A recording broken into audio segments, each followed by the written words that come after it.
हमारी जो विशेषता है वो अविनाशी रहनी चाहिए। हमारी विशेषता क्या है कि हम स्व को जानने वाले, बाबा को पहचानने वाले, श्रीमत पर चलने वाले, पवित्र बनने वाले ब्राह्मण हैं। दुनिया में ऐसा और कोई नहीं है जो गृहस्थ व्यवहार में रहते पवित्र रहकर सत्युगी राज्य भाग्य का अधिकारी बनता हो। तो जब हम बाबा के पास आते हैं, बाबा हमारे अंदर ये विशेषताएं जागृत करते हैं। बाबा कहते हैं ना, दुनिया का कोई नेता, अभिनेता, महात्मा, वैज्ञानिक कोई भी हो, वो बाबा के बच्चों के सामने कुछ भी नहीं। क्यों? क्योंकि वो तो अनजान है ना। और बाबा कहते हैं यहाँ का तो हर बच्चे को आत्मा का ज्ञान है। कोई कहेगा हम भगवान को ढूंढ रहे हैं, हम कहेंगे हमने तो बाबा को पा लिया, है ना। व्यक्ति कहेगा आग कपूस इकट्ठे रहे और आग ना लगे, इम्पॉसिबल है। लेकिन बाबा के बच्चे कहेंगे पवित्रता तो सहज है, क्योंकि पवित्रता तो हमारा स्वधर्म है। तो पहले हम अपने को चेक करें कि सचमुच हमारे अंदर ये विशेषताएं हैं, है ना। हमें पवित्रता कठिन तो नहीं लगती, हमें पवित्रता सहज लगती है, क्योंकि वो तो स्वधर्म है। और बाबा कहते हैं बाबा को पाना, दुनिया में भगवान को ढूंढने के लिए इतना भटकते हैं, इतनी मेहनत करते हैं, तपस्या करते हैं, घर बार तक छोड़ देते हैं, तो कोई तो सुख होगा ना, परमात्मा प्राप्ति का सुख, जिसके पीछे इतना भागते हैं। तो हमें वो बाबा मिल गया, तो क्या हम उस अतीन्द्रिय सुख के अनुभव में रहते हैं, है ना। या सिर्फ मुख से कहते हैं बाबा मिल गया, लेकिन बाबा मिला तो दूसरों में और हम में कोई अंतर ही नहीं नज़र आता, है ना। तो सुख का सागर, स्नेह का सागर, ज्ञान का सागर, सर्वशक्तिवान मिला तो हमारे अंदर नज़र आता है कि ये तो सदा सुख स्वरूप, सदा ज्ञान स्वरूप, स्नेह स्वरूप और शक्तिशाली स्वरूप रहते हैं। तो बाबा कहते हैं कि दुनिया में मनुष्य जिस प्राप्ति के लिए भागते हैं, उस प्राप्ति का हम स्वरूप होकर रहते हैं। या सिर्फ ऐसे कहेंगे कि वो कहेंगे हम ढूंढ रहे हैं, हम कहेंगे हम पाले, लेकिन अवस्था दोनों की सेम है।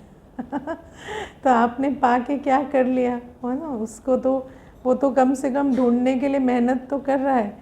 और यहाँ क्या है, आलस्य अलबेलेपन के जीवन है, तो थोड़ी कहेंगे कि बाबा को पा लिया। तो बाबा को पा लिया तो वो संतुष्टता, वो तृप्ति, वो अंदर भरपूरता का अनुभव कहाँ है ना। तो बाबा कहते ये भी हमें विचार करना है। अभी भी इच्छाएं, तृष्णाएं जाग रही हैं, तो पाना था सो पा लिया कहाँ हुआ, है ना। दुनिया में सब अनजान है, किसी को नहीं पता मैं कौन हूँ, लेकिन मुझे पता है मैं आत्मा हूँ। और कौन सी आत्मा हूँ? मैं अपने पूरे 84 जन्मों को जानती हूँ, अपने आदि मध्य अंत को जानने वाली आत्मा हूँ। तो क्या मैं आत्मा अपनी शक्तिशाली आत्मिक स्थिति में स्थित रहती हूँ? जो आत्मा, जिसको अपना ज्ञान हो गया, वो कभी भयभीत होगा? वो तो अविनाशी है, वो तो निर्भय होगा, अचल अडोल होगा। तो बाबा कहते हैं ये जो हमारी विशेषता है, आत्मा को जानने से क्या होता है, परमात्मा मिल जाए तो कैसा आत्मा का व्यक्तित्व बदल जाता है। या गृहस्थ व्यवहार में रहते जो बच्चे पवित्र रहते हैं, उनके लिए तो कुछ भी मुश्किल नहीं, पवित्रता तो एक स्वधर्म की तरह है। तो बाबा कहते इस ऐसी धारणा स्वरूप हम नज़र आए, वो भी अविनाशी। ऐसे नहीं आज बाबा मिला तो खुशी नशा बहुत है, और 5 साल के बाद देखो तो खुशी नशा बिल्कुल डिप हो गया, है ना। आत्मा का ज्ञान जब मिलता है, मुझे याद है अभी एक भाई कोर्स कर रहे थे, तो आत्मा का ज्ञान हम लोग तो क्या रोज़ कोर्स कराते हैं, तो हम तो ऐसे बोलते चले जाते हैं ना, आत्मा की ये क्वालिटी है, ये प्रॉपर्टी है। वो मुझे कहते दीदी थोड़ा ना मुझे एक एक पॉइंट बताओ, मुझे तो ऐसा लग रहा है जैसे ये बात मैंने कभी सुनी ही नहीं है, ये बहुत नई बात है। तो वो बिल्कुल एक एक पॉइंट नोट करते, और मैं विचार कर रही थी कि देखो एक ऐसा भी समय होता है जब हमें आत्मा का ज्ञान सुनने से वंडर लगता है कि सच में मैं आत्मा हूँ और मेरे अंदर इतनी शक्ति है, या ये गुण है, या सेल्फ रियलाइजेशन इतनी बड़ी चीज़ है। लेकिन चलते चलते क्या हो जाता है, हाँ मैं आत्मा हूँ बस ऐसे कहने के लिए हो जाता है। तो बाबा कहते ये भी क्या है कि चलते चलते हमारी जो विशेषता है वो साधारणता में बदल जाते।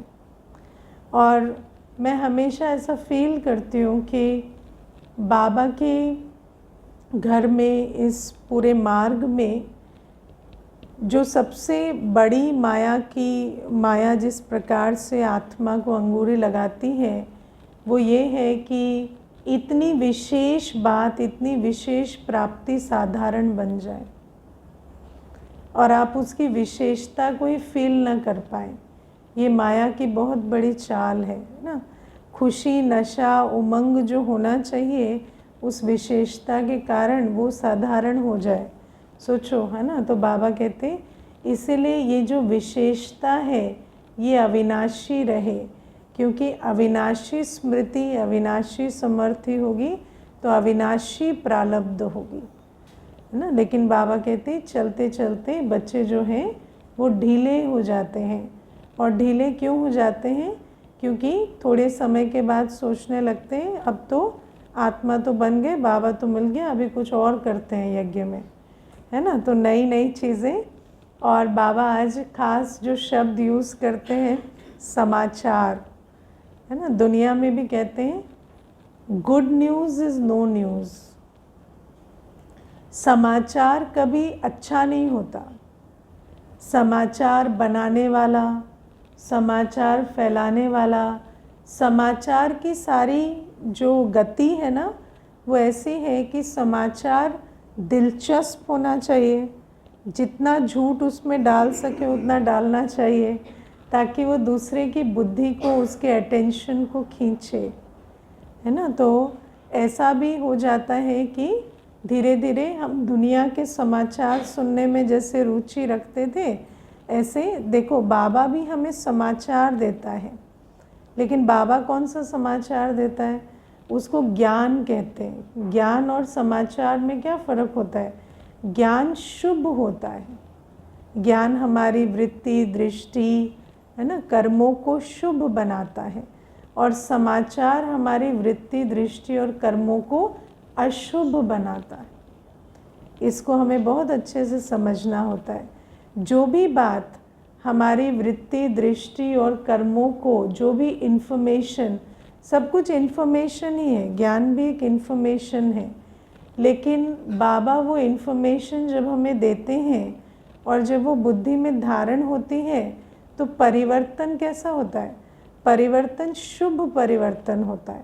आपकी स्मृति, वृत्ति, दृष्टि, कर्म सब शुभ होने लगते हैं। तो इसीलिए इसको ज्ञान कहा जाता है। सत्य और असत्य में क्या अंतर होता है? सत्य हमें शुभ बनाता है, सत्य हमें श्रेष्ठ बनाता है। और असत्य किसे कहेंगे? जो बात सुनने में तो बहुत दिलचस्प है ना, कहेंगे ये बात ना सच है ना, सच है कि झूठ, भगवान झूठ ना बुलवाए, भगवान झूठ ना बुलवाए करके दुनिया में करते हैं ना। तो ऐसे ही क्या है कि ब्राह्मण बनने के बाद भी कई बार उन दिलचस्प बातों में, जो बातें किसी के प्रति हमारी दृष्टि, वृत्ति, हमारी कर्म को बिगाड़ रही है, उन बातों में भी हम रुचि रखने लगते हैं। तो हमें ज्ञान और अज्ञान में अंतर समझ में नहीं आता। फिर इसमें जो मुख्य बात है समझने की वो ये होती है कि मेरी पोजीशन क्या है ना। जैसे मानो हम तो गृहस्थ व्यवहार में रहते हैं और हम अपना पुरुषार्थ करते हैं, हम बाबा के पास आए हैं पुरुषार्थ करने के लिए। अभी हम ऐसी कोई जिम्मेवारी नहीं संभालते, है ना, हमारी कोई जिम्मेवारी नहीं है। हाँ, हम सेवा करते हैं, सहयोग देते हैं, लेकिन हम कोई ऐसे जिम्मेवारी नहीं उठाते। तो जब हम जिम्मेवारी नहीं उठाते तो हमें समाचार सुनने से भी फ्री रहना चाहिए। जब हम कोई जिम्मेवार पोजीशन में नहीं हैं तो हमें समाचार सुनने से भी फ्री रहना चाहिए, है ना। और समाचार सुनने से फ्री कैसे रहेंगे? जब आप उन व्हाट्सएप ग्रुप का हिस्सा नहीं बनेंगे जिनमें समाचार पोस्ट होते हैं, है ना। ब्राह्मणों के ऐसे बहुत व्हाट्सएप ग्रुप्स हैं जहाँ पर सिर्फ समाचार की लेन देन होती है ना, और उसके साथ थोड़ा ज्ञान का तड़का होता है ना, क्योंकि you don't want to feel guilty. तो एक दो ज्ञान की पॉइंट्स भी पोस्ट होती हैं, मुरली भी पोस्ट हो जाएगी, लेकिन प्राइमरीली वो समाचार के ग्रुप्स होते हैं, है ना। तो ऐसे जगहों से हमें कोई लेना देना नहीं रखना होता है, क्योंकि जब आप द्वार खोल कर रखेंगे तो ज़रूर है कि माया वहाँ से आएगी, है ना। तो बाबा हमें इसीलिए कहते हैं ये जो पहले अपने आप को समझना है कि मेरी पोजीशन क्या है और मेरा लक्ष्य क्या है। मेरा लक्ष्य तो स्व उन्नति करना है। हम बाबा के पास क्यों आए हैं? हाँ, हम तो स्व उन्नति करने के लिए आए हैं। स्व उन्नति कैसे होगी? स्वचिंतन से। और स्वचिंतन के लिए सबसे इम्पोर्टेंट क्या है? बुद्धि फ्री होना। बाबा हमें कहते हैं कि तुम देह के धर्मों संबंधों से भी बुद्धि को निकालो, है ना। तो जो लौकिक में बुद्धि फंसी हुई है उससे भी हमें बुद्धि को निकालना है, देह से भी बुद्धि को निकालना है। क्यों निकालना है बुद्धि को? क्योंकि जो बुद्धि बिजी है वो सिग्नल कैसे पकड़ेगी बाबा, है ना। तो बुद्धि को फ्री रखना सबसे इम्पॉर्टेंट है ब्राह्मण जीवन में। और अगर हम बुद्धि को उन बातों में उलझाएं जिन बातों से हमारा कोई लेना देना नहीं है, तो फिर क्या है ना, तो फिर तो हम जैसे अपनी स्व उन्नति को खुद ही लकीर लगा रहे हैं। तो बाबा कहते हैं हमें स्वचिंतन में बिजी रहना है। अब स्वचिंतन के लिए क्या चाहिए? स्वचिंतन के लिए चाहिए डीप चेकिंग। उसके लिए हम मुरली का अध्ययन इस प्रकार से करें कि सिर्फ ज्ञान की पॉइंट नहीं, ये बहुत इम्पॉर्टेंट चीज़ है जो आज बाबा कह रहे हैं। ज्ञान चिंतन और स्वचिंतन में भी कई बार फर्क होता है, क्योंकि हम ज्ञान चिंतन कर रहे हैं, इस पॉइंट की गुह्यता क्या है, ये पॉइंट का अर्थ क्या है ना, या बाबा ने ये बहुत बड़ा रहस्य समझाया, लेकिन अपने अंदर जो सूक्ष्म कमी कमज़ोरी है उसको हम देख नहीं पा रहे ज्ञान प्रकाश में। तो बाबा कहते हैं हमें स्वचिंतन पर अटेंशन देना है कि बाबा ये जो बात कह रहे हैं ये मुझे किस प्रकार से इशारा दे रहे हैं कि मैं अपनी किस कमी कमज़ोरी को पहचानूं और परिवर्तन करूं। तो चेक एंड चेंज, स्वचिंतन और स्वपरिवर्तन, हम इसके लिए बाबा के पास आए हैं, है ना। और इन बातों को हमें इस लक्ष्य को हमें रख कर चलना होता है। और बाबा कहते हैं और जब वो लक्ष्य नहीं रहता तो हम फिर ब्राह्मण परिवार के समाचार में भी या दुनिया के समाचार में भी उलझते रहते हैं, है ना। आपने देखा है ना, बहुत सारे दुनिया में लोग हैं आज जो रिटायर हो जाते हैं, कुछ हो जाते हैं, सारे दिन न्यूज़ चैनल लगा के रखते हैं, सारे दिन न्यूज़ चल रहा है ना। तो क्यों? क्योंकि समाचार सुनने में बहुत रुचि आती है। एक समाचार 10 बार भी रिपीट हो रहा है तो उसमें रुचि आ रही है। और रुचि क्यों आ रही है? आज बाबा बहुत अच्छे से समझाते हैं कि कोई समाचार सुनते हैं तो सुनाने वाला भी उसको अलग अलग ढंग से सुना रहा है और सुनने वाला भी उसमें खूब दिमाग लगा रहा है कि हाँ ऐसे हुआ तो ये भी तो हुआ होगा, फिर ऐसे इतनी ही बात थोड़ी होगी, इसके आगे भी तो होगी। तो इस प्रकार से वो भी अपना खूब दिमाग लगा के कहानियाँ बना रहा है। तो उन बातों में बहुत उलझ जाते हैं। और सिर्फ ऐसे बाहर के समाचार नहीं, ब्राह्मण परिवार के समाचार में भी बहुत उलझ जाते हैं। अब देखो, सबसे बड़ी बात क्या है, हमें एक चीज़ को समझना है। कोई भी ब्राह्मण है, ब्राह्मण कहाँ से आया है? पुरानी दुनिया से, है ना। हम पुरानी दुनिया से आते हैं। हर एक के अंदर संस्कारों की कुछ न कुछ कमियां होती हैं। अभी मुझे कोई एक बता रहे थे कि उस बहन ने इतनी बड़ी काम कर दिया, ऐसे कर दिया, है ना। तो कोई एक उसका वर्णन कर रहे थे। तो मैंने उनको कहा कि तो क्या बड़ी बात हो गई, ये तो एक क्रोध का एग्जाम्पल है ना। उसने क्रोध कर दिया, इतना ही तो है। तो क्रोध कर दिया तो ऐसा क्या आसमान टूट पड़ा है? क्रोध तो हम करते हुए आए हैं। एक यहाँ पर भी एक बात हो गई, उस समय इतना सेल्फ कंट्रोल नहीं रहा या नहीं वो उस बात को, लेकिन मैंने उसको कहा कि उन्होंने तो क्रोध कर दिया। अब जिसने उस बहन ने क्रोध किया, किसी ने उसका वीडियो बनाया, ठीक है, और उस वीडियो को लेकर उनको वो धमका रहे हैं, चमका रहे हैं कि आप इस प्रकार से, आपका वीडियो हम वायरल कर देंगे और आप गुस्सा करते हो और आपने ऐसे व्यवहार किया। तो मैंने कहा उसने क्या कर दिया ऐसा? क्रोध ही तो कर दिया। और क्रोध का संस्कार किस में नहीं है?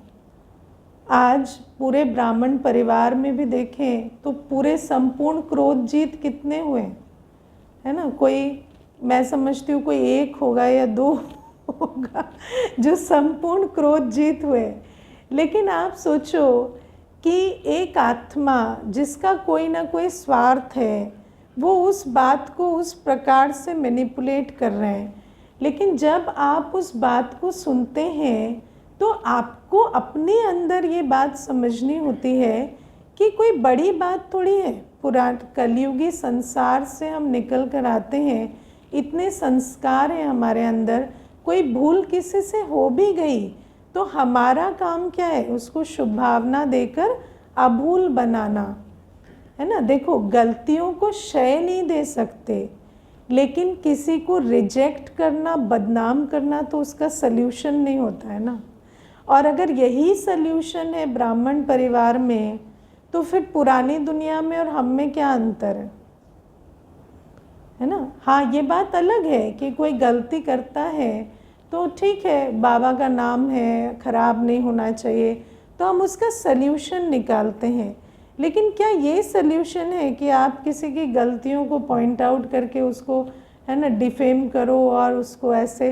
अब गलतियाँ किससे नहीं होती, है ना। गलतियाँ कौन नहीं कर रहा है, लेकिन जब गलतियाँ होती हैं तो उन बातों को हमें परिवार में शुभ भावना से ठीक करना होता है।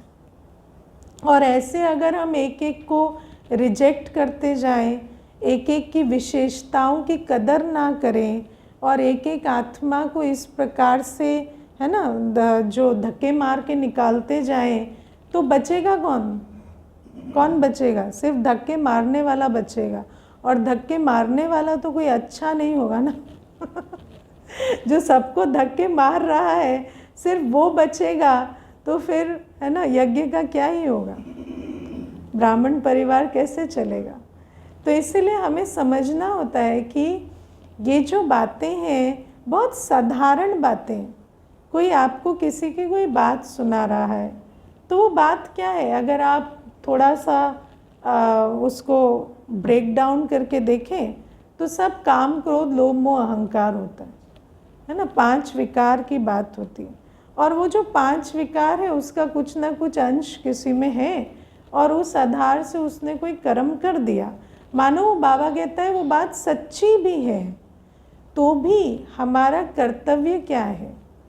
क्या उस बात को फैलाना हमारा कर्तव्य है, या उस आत्मा के प्रति घृणा रखना हमारा कर्तव्य है, या उसके प्रति अपनी दृष्टि वृत्ति बदल देना, या अपनी चाल चलन में परिवर्तन ले आना, या फिर हमारा कर्तव्य है कि उसको हम शुभ भावना, शुभकामना देकर आगे बढ़ाएं। है ना। और अगर यही कर्तव्य हम नहीं समझे हैं तो हम ब्राह्मण क्या हैं। तो इन बातों को हमें समझना होता है, क्योंकि कई बार क्या होता है कि कोई आत्मा ऐसी भी होती है जो, देखो, हर जैसे हमारे अंदर पुरानी दुनिया से कमी कमज़ोरियाँ हैं ना, ऐसे हमारे अंदर राइट रॉन्ग का संस्कार पुरानी दुनिया से बहुत पक्का अभी भी काम करता है ना। पुरानी दुनिया से हम ये राइट रॉन्ग का संस्कार लेकर आते हैं, और बाबा हमें हमेशा कहते हैं कि राइट रॉन्ग के संस्कार पर विजय पानी है ना। बाबा कहते हैं राइट रॉन्ग नहीं, आत्मिक दृष्टि। आत्मिक दृष्टि में राइट रॉन्ग नहीं होता। आत्मिक दृष्टि में ये होता है कि इस आत्मा में ये कमज़ोरी है, इसको हमें सहयोग देकर इससे उभारना है, ये होता है।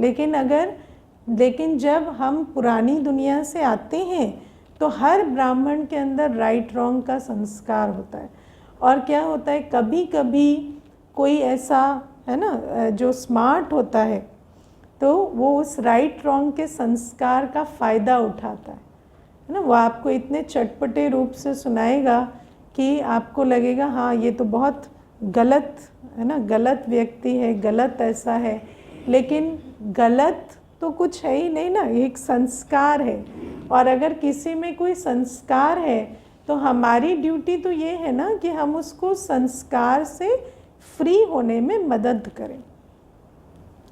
लेकिन बाबा कहते कई बार हम परमत में, क्योंकि परमत देने वाला इतना ज़ोर ज़ोर से बोल रहा है कि ये रॉन्ग है, ये रॉन्ग है, कि आपको समझ में ही नहीं आता कि राइट रॉन्ग में पढ़ना तो हमारा कर्तव्य है ही नहीं। तो वह आपको राइट रॉन्ग में डालता है और आप डल भी जाते हैं, क्योंकि आपका फेथ है उसमें, है ना। इसीलिए बाबा ने आज ये बात कही कि कई बार क्या होता कि कोई आत्मा जिम्मेवार पोजीशन में होकर भी किसी के फेथ का ऐसे फ़ायदा उठा लेते, स्वार्थवश, है ना। तो उसमें हमें किसी भी आत्मा, इसीलिए बाबा हमें कहते हैं ना, सी फादर फॉलो फादर। हमें श्रीमत को समझना है, क्योंकि हर आत्मा में कमी कमज़ोरी है, और किसी भी आत्मा में ऐसे फेथ नहीं रखना कि वो जो भी कहे हम उस राइट रॉन्ग में पड़ जाएं। तो बाबा हमें ये बात आज बहुत अच्छे से समझाते हैं कि श्रीमत और मनुष्य मत या परमत में बहुत अंतर होता है। और इस बात को आप प्रॉपरली अंडरलाइन करना कि परमत में मोस्टली कोई व्यक्ति आपको इस प्रकार से कोई बात सुनाएगा कि आप राइट रॉन्ग में पड़ जाएंगे, है ना। मुझे याद है एक भाई था, वो बाहर खाता घूमता सब करता, है ना। और मुझे ये बात मालूम भी है, उसने बताई भी है, हमने देखा भी है। लेकिन एक बार किसी के बारे में बात हो रही थी तो मुझे कहता है कि ये तो ऐसे मर्यादाओं में रहने वाले नहीं हैं, है ना, इनका ये क्या ब्राह्मण है, ये तो ऐसे, बाबा कहता है हाफ कास्ट है, तो ये तो बाहर खा भी लेते हैं, घूम भी लेते हैं। तो मैंने कहा क्यों, आप फुल कास्ट हैं? तो वो वहाँ पर शांत हो गया। लेकिन प्रॉब्लम क्या है, वो भूल चुका है, उसको खुद को भी नहीं पता चल रहा। क्योंकि बाबा ने आज कहा ना, जो सारे दिन परचिंतन करता है ना, उसको स्वचिंतन पता ही नहीं चलता, उसको ये भी नहीं मालूम कि मैं भी बाहर खाता हूँ, घूमता हूँ। वो दूसरे की निंदा इस प्रकार से कर रहा है कि इसमें तो ये तो छीछी है, ये तो धारणा ही नहीं है इसमें। तो जब उसने कहा तो मैंने उसका अटेंशन खिंचवाया कि ये तो आप खुद भी करते हो। लेकिन जब आप उसके एक्सप्रेशन देखते तो वो भूल चुका है।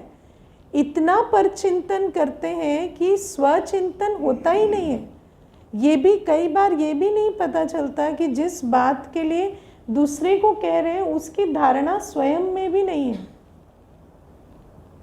ना। तो बाबा हमें इसलिए कहते हैं, ये जो पर चिंतन और परमत में, परमत आपको हमेशा राइट रॉन्ग में लेकर जाएगी, मनुष्य आपको राइट रॉन्ग में फंसाएगा, लेकिन बाबा हमें हमेशा उससे ऊपर उठाता है। बाबा कहते हैं जो रॉन्ग है उसको राइट बनाओ ना।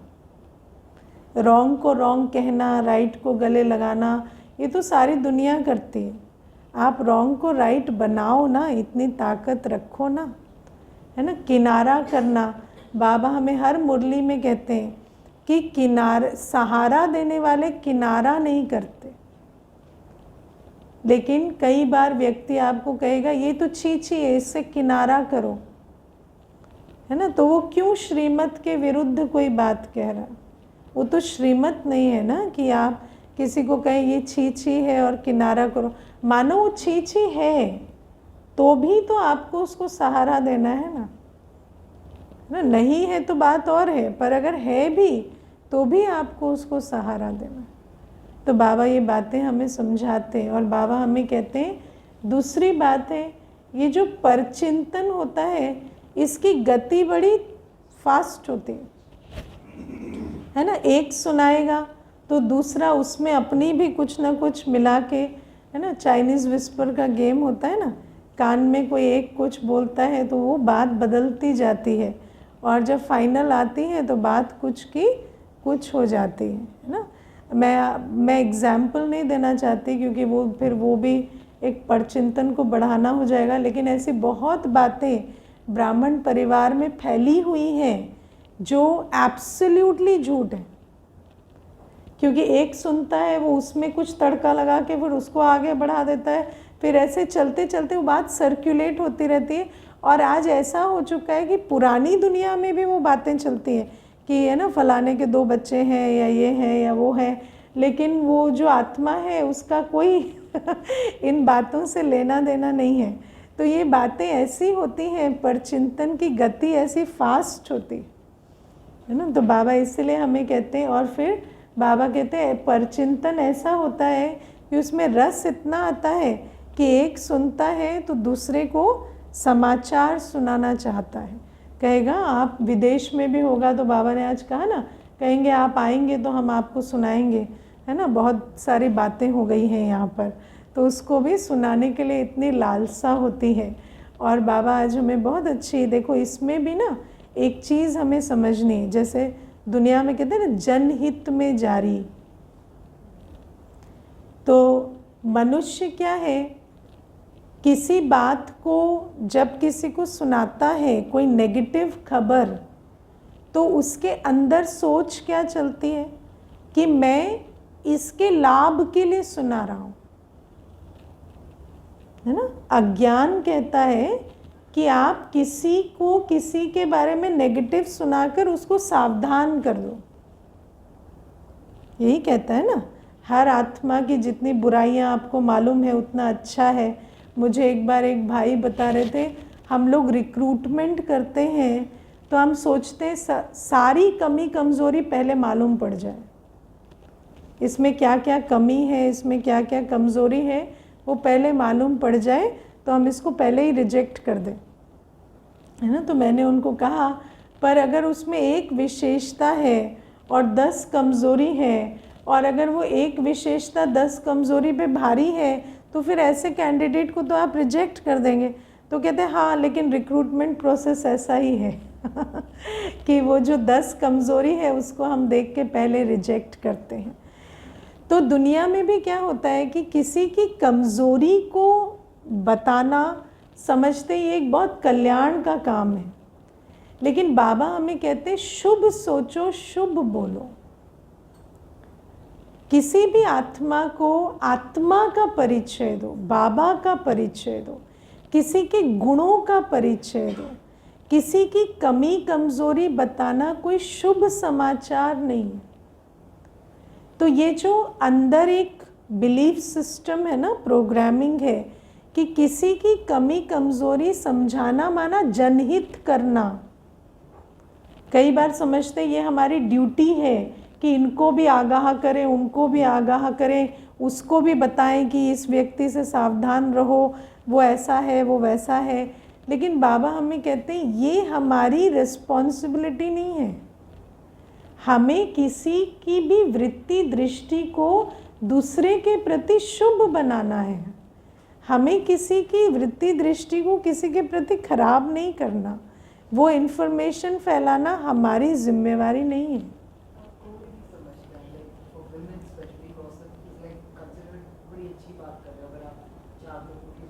हाँ, तो वो भी नहीं, वो तो चलो गॉसिप, लेकिन जैसे कई बार सोचते हैं ना कि ये आत्मा ने एक बार चोरी की, तो चोरी करते हुए पकड़े गए, तो उसको बता दो पहले से इनके अंदर ना चोरी का संस्कार है, इसके अंदर ये है। लेकिन आप क्या चाहते हो कि वो उसी संस्कार को बढ़ाए या उसको परिवर्तन करे, है ना। बाबा हमें सिखाते हैं कि हम लौकिक में रहते हैं, अलौकिक में रहते हैं, किसी की कोई कमज़ोरी को ना देख, उसके गुण को देखो। और अगर आप किसी के अवगुण की तरफ किसी का अटेंशन खिंचवा रहे हो, है ना, और मेजॉरिटी टाइम तो वो झूठ होता है लेकिन अगर सच भी है तो भी वो श्रीमत नहीं है। तो इन बातों से भी हमें बहुत सावधान रहना है।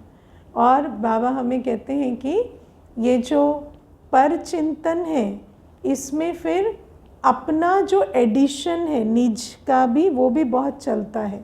जैसे आपने कोई खबर सुन ली, है ना, आप जितना सुना उतनी इन्फॉर्मेशन नहीं रहती उसमें, फिर आप अपने भी अनुभव, अपने भी जो जितने भी है ना अंदर कीड़े मकोड़े बचे हुए हैं, उनको भी खूब भोजन देते हो, और फिर उसमें भी कई कहानियाँ जोड़ते हो, और अपना भी एक पूरा एनालिसिस तैयार करते हो ना। आजकल तो क्या है, फिल्म के कैरेक्टर की भी साइकोलॉजी पढ़ने लगते हैं। मूवी देखकर आएंगे और कहेंगे कि उसकी साइकोलॉजी में ये था, उसके अंदर ये था, तो डायलॉग के पीछे साइकोलॉजी भी पढ़ना चाहते हैं। आजकल मनुष्य का इतना एनालिटिकल ब्रेन हो गया है, तो यहाँ भी क्या करेंगे, आप देखो ये गरीब घर से आए हैं ना, इनके अंदर ये संस्कार है, वो है, वो है, इस प्रकार से उनकी खूब कहानी का विस्तार भी करने लगते हैं। लेकिन बाबा कहते हैं इस सब से क्या होता है, आपकी अपनी बुद्धि जिसको बाबा की लाइट माइट लेकर अपने परिवर्तन के लिए आपको यूज़ करना था, वो बुद्धि तो सारी खर्च हो गई, और फिर कुछ बचा ही नहीं है अपने स्वचिंतन और स्व परिवर्तन के लिए, है ना। तो बाबा ये हमें आज मुख्य अंडरलाइन कराते हैं कि अपनी बुद्धि, अपना समय, अपना संकल्प स्वचिंतन और स्व परिवर्तन में लगाना है, पर चिंतन में नहीं लगाना। फिर बाबा कहते पर दर्शन के भी सब्जेक्ट आते है ना, कि कई कहते हैं ऐसा होना नहीं चाहिए, है ना, कहते हैं ना कि ब्राह्मण परिवार में भी ऐसा क्यों होता है, ऐसा नहीं होना चाहिए। तो बाबा कहते हैं ऐसा होना नहीं चाहिए, और जो होना नहीं चाहिए उसको तुम बैठ के सोच रहे हो, तो तुम्हें सोचना चाहिए,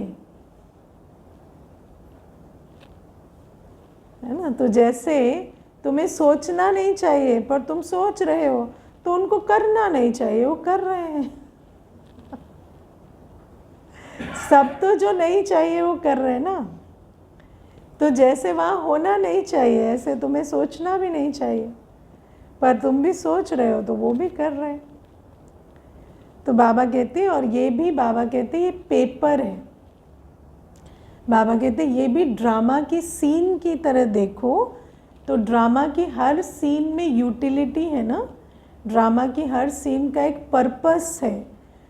तो बाबा कहते हैं ये भी एक ड्रामा की सीन है कि पर चिंतन, पर दर्शन के वायुमंडल के बीच रहते, अनेक बातों के बीच रहते, आप कैसे अपने आप को परदर्शन, पर चिंतन से फ्री रखेंगे, ये आपकी चैलेंज है। तो आप उस प्रकार से देखो कि ये बातें ना हो तो हम अपनी चेकिंग कैसे करेंगे। तो ये हमारी अपनी चेकिंग के लिए है कि हम कितना परदर्शन, परचिंतन से फ्री रह सकते हैं, है ना। क्योंकि अभी 2 दिन पहले भाई आपको क्लास करा रहे थे, मैं सुन रही थी, सारी चेकिंग परिस्थिति में होती। अगर परिस्थिति ही नहीं है तो चेकिंग क्या है ना। परफेक्ट एनवायरनमेंट में तो सब परफेक्ट होते हैं, परफेक्ट एनवायरनमेंट में कोई इम्परफेक्ट होता है क्या? सब परफेक्ट होता है। तो जब हम संसार से अपने को अलग कर लेते हैं कि ठीक है वो तो कलयुगी है, हम संगम युगी हैं, तो हमें वहाँ की बातों से फ़र्क नहीं पड़ता। हम सोचते हैं अच्छा ये अज्ञानी है, इसको नहीं पता। लेकिन हमारा फिर सारा एसोसिएशन कहाँ हो जाता है? ज्ञानियों के साथ। तो जब ज्ञानियों के द्वारा एक इम्परफेक्ट एनवायरनमेंट नहीं आएगा तो आप समझेंगे कैसे कि आप कितने ज्ञानी हैं। और आप नंबरवार है ना, सेम तो नहीं है, तो आप नंबर आगे कैसे लेंगे? है ना, सब हर कोई प्रॉपरली चलेगा तो आप क्यों राजा बनेंगे? है ना, तो कोई कुछ करेगा, कोई कुछ कहेगा, बातें होंगी, उसमें आप प्रदर्शन पर चिंतन फ्री रहेंगे और फोकस्ड रहेंगे। हाँ, अर्जुन कौन है? जिसको मछली की आंख दिखाई देती। जब आपको अपना लक्ष्य दिखाई देगा ना सारी बातों के बीच कि मुझे तो अपना स्वचिंतन करना है, स्वपरिवर्तन करना है, मुझे इसमें जाना ही नहीं, तो फिर बाबा कहते हैं कि तब तुम पेपर में पास होगे। और बाबा कहते मान लो आप जिम्मेवारी की पोजीशन में है ना, जहाँ पर आपको कुछ ना कुछ है ना, आपके सामने बातें आएंगी। आप ऐसे नहीं कह सकते, जैसे अभी अगर हम सेंटर संभालते हैं, कोई आकर हमें कोई बात कहता है तो हम ये नहीं कह सकते नहीं आप कहो मत, है ना, क्योंकि किसी को कोई बात कहनी होगी तो कहेगा।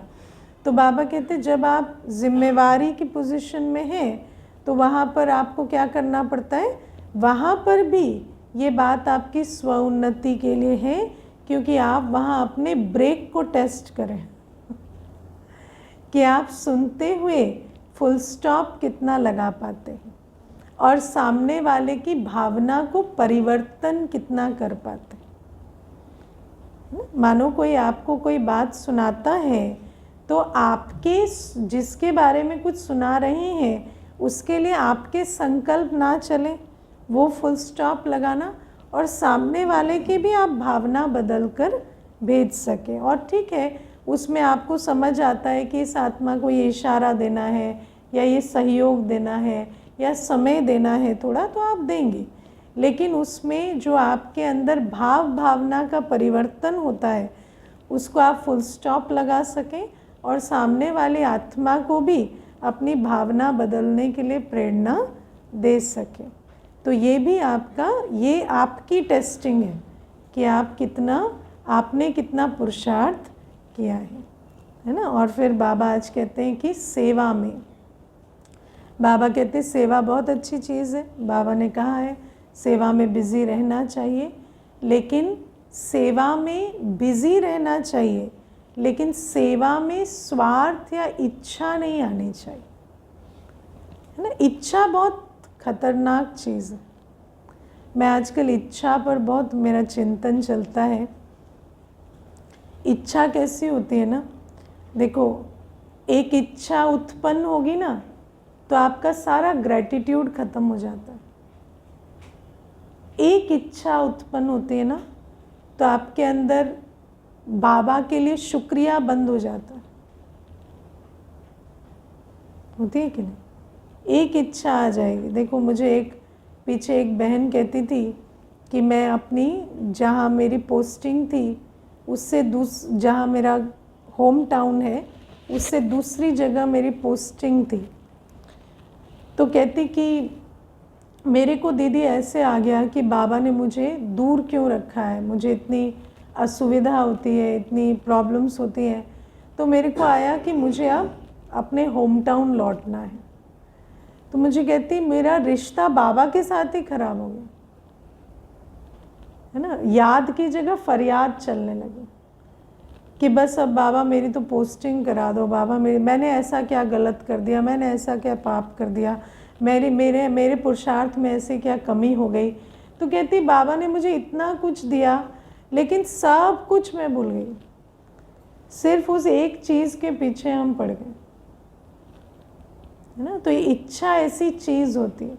इच्छा ना आपको इतना मायोपिक बना देती है, आपको सिर्फ वो एक चीज़ दिखाई देती है जिसकी इच्छा है, बाकी कुछ भी जितना मिला जो हुआ सब कुछ उस समय भूल जाता है। इच्छा ऐसी चीज़, और इच्छा के वश जो संकल्प चलते हैं वो असंतुष्टता के चलते।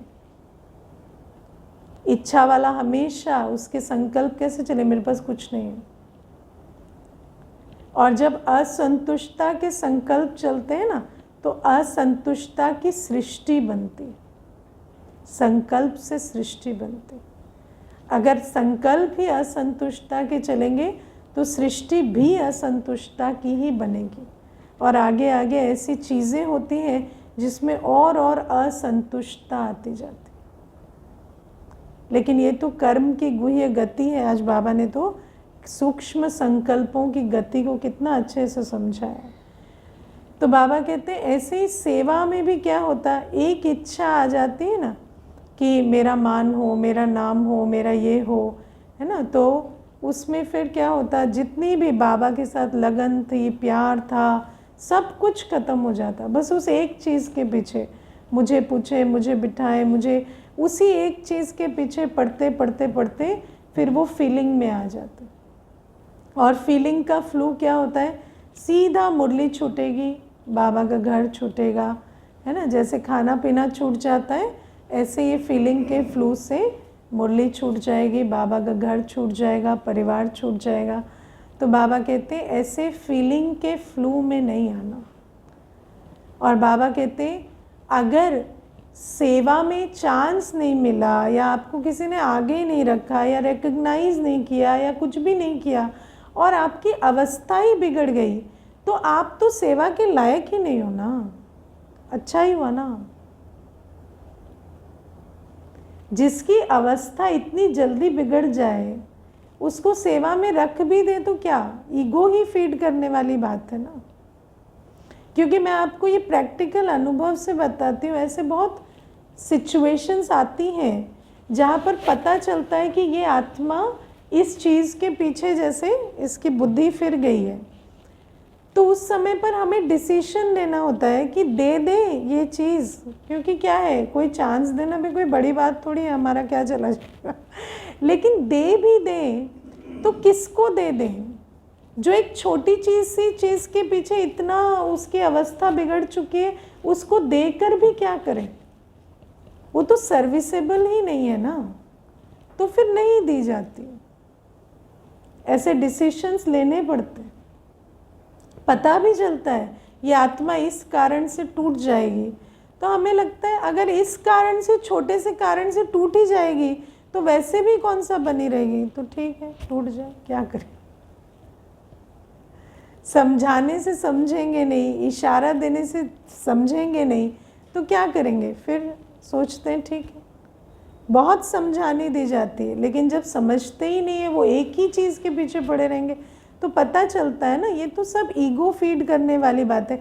ईगो कितने दिन फीड करके चलाएंगे किसी की। जब आत्मा के अंदर अवस्था ही नहीं है, तो फिर वो तो आज कल टूटेगा, आज टूटेगी, क्या है। और बाबा कहते हैं और मानो आप सच में लायक हैं, तो ऐसा नहीं हो सकता कि आपको, है ना, देखो ईश्वरीय यज्ञ है।